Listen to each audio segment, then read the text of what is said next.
Hello বন্ধুরা, আজকে আমরা চলে আসলাম কুচবিহার রাস মেলায়। এখন আমার শাশুড়ি মা আমার ছেলেকে নিয়ে রাস ঘোরাচ্ছে। দেখুন, এটা হলো কুচবিহার মদনমোহন মন্দির। এই মন্দিরের ঠাকুরগুলো দেখতে খুব সুন্দর, আমিও দেখলাম। এখন আমি আপনাদেরও দেখাচ্ছি, আপনারা আমার সঙ্গে থাকুন, তাহলে সব ঠাকুর দেখতে পারবেন। এই যে এটা হচ্ছে রাসটা দেখুন কত সুন্দর। এই যে সবাই রাস ঘোরাচ্ছে। এই যে এখন সব ঠাকুরগুলাকে দেখাচ্ছি, দেখুন এই যে কত সুন্দর। অত তো নাম বলতে পারবো না, ছোট ছোট, আমি শুধু ভিডিও করে নিয়েই চলে যাচ্ছি। আপনারা একটু দেখে নেবেন কি কি ঠাকুর আছে এখানে। এই যে তারপরে প্রবেশ করলাম, হাতের কাজ দেখানোর, খুব সুন্দর হাতের কাজ, এগুলো সব হাতের কাজ। দেখুন কালী ঠাকুরটা কত সুন্দর। এই যে একটা রাস বানিয়েছে, মা দুর্গা বানিয়েছে, যে চৈতন্য দেবী বানিয়েছে, তাজমহল বানিয়েছে, খুব সুন্দর সুন্দর এগুলা বানিয়েছে। হাতের কাজগুলো এত সুন্দর না। এই দেখুন একটা মা কালীকে, সব হাতে বানানো।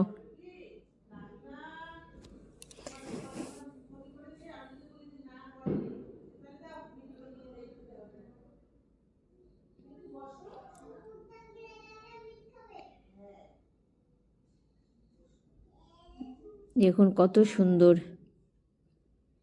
এই যে এখানে একটা মা দুর্গা বানিয়েছে। তারপরে ওখান থেকে বের হয়ে তারপরে এই যে আবার উঠাচ্ছি।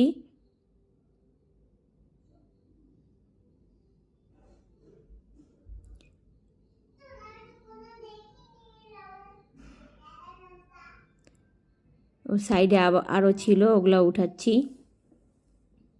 এই যে মা দুর্গা, মা কালী, এই ডলটা দেখুন কত সুন্দর বানিয়েছে।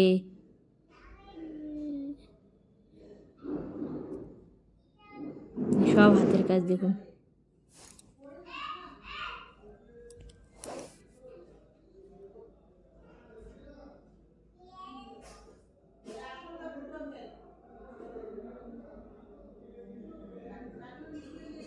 এই যে কুচবিহার রাজবাড়ি,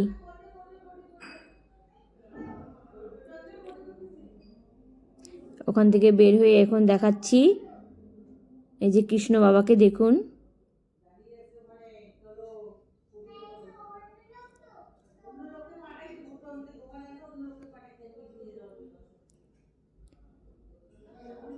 মন্দিরটা সম্পূর্ণ উঠাতে পারলাম না, শুধু ঠাকুরগুলোই উঠিয়ে নিলাম।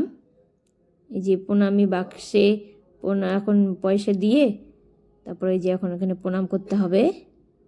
এই যে এটা হলো কৃষ্ণ বাবা, রাধে মা হলো সোনার।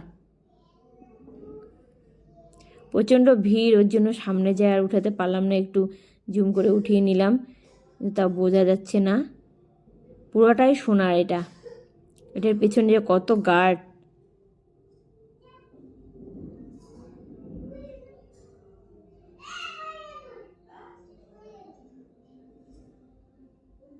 কৃষ্ণ বাবাটা দেখুন সোনা। এটা এই যে আরেকটা কৃষ্ণ বাবা, এই যে এখানে একটা,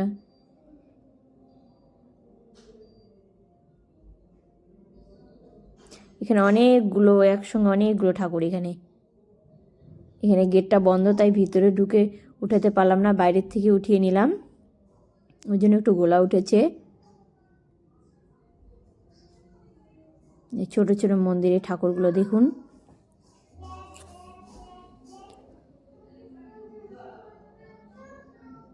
একসঙ্গে কতগুলো ঠাকুর,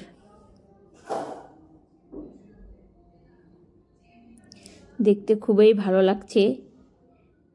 আমাদের কুচবিহারে এটা হলো সব থেকে বড় মেলা, রাসের মেলা। আলিপুরও হয়েছে, আলিপুরেরটা ছোট, কুচবিহারের সব থেকে বড় মেলা, রাসের মেলা।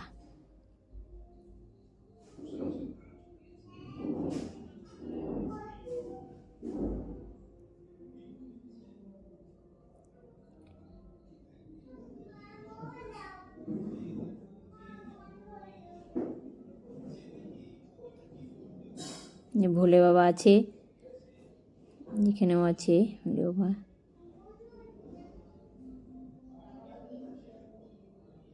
ননি চুরির বর্ণনা।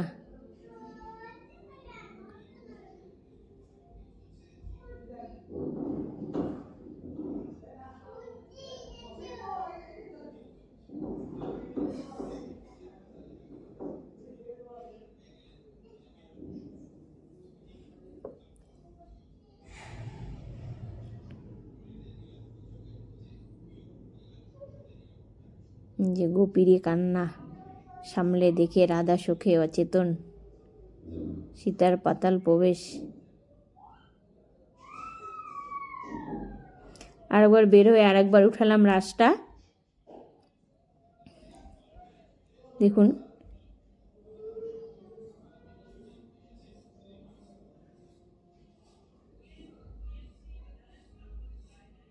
দিনের বেলা এসেছি, ওই জন্য ভিড়টা কম। রাত্রেবেলা হলে তো রাসের এখানে মনে আসতেই পারতাম না, আর ভিডিও করতেও পারতাম না।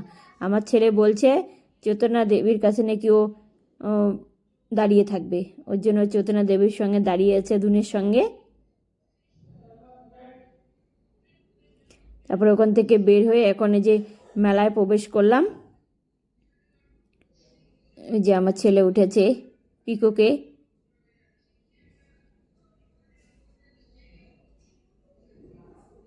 তারপরে এখানে আবার জাম্পিংও আছে, কিন্তু আমার ছেলে ছোট, জাম্পিংয়ে উঠতে পারবে না, ওই জন্য ওকে পিকোকেই উঠিয়ে দিলাম।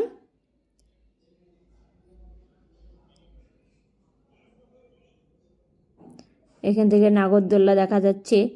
সামনে আর যেতে পারলাম না, শাশুড়ি মা বলছে তাড়াতাড়ি বাড়ি যেতে হবে, এখান থেকে এই বাড়ি যেই চল। ছেলে কোলে হাঁটে না একটু, ওকে নিয়ে আর মেলা ঘোরা সম্ভব না, ওই জন্য শুধু এই পাটটা ঘুরেই বাড়ি চলে গেলাম। এই যে নাগরদোল্লার লাইটিংটা এখান থেকে দেখা যাচ্ছে।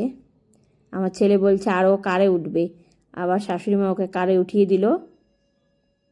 বাচ্চাদের বাহানা আর শেষ হয় না।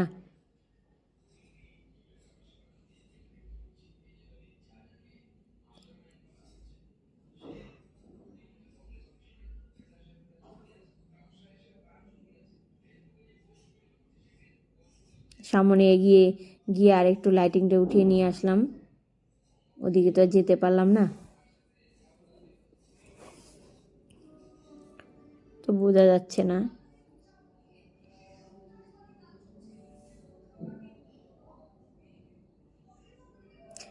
এই যে তারপরে ওখান থেকে বের হয়ে এখন পাপোশ দেখছি।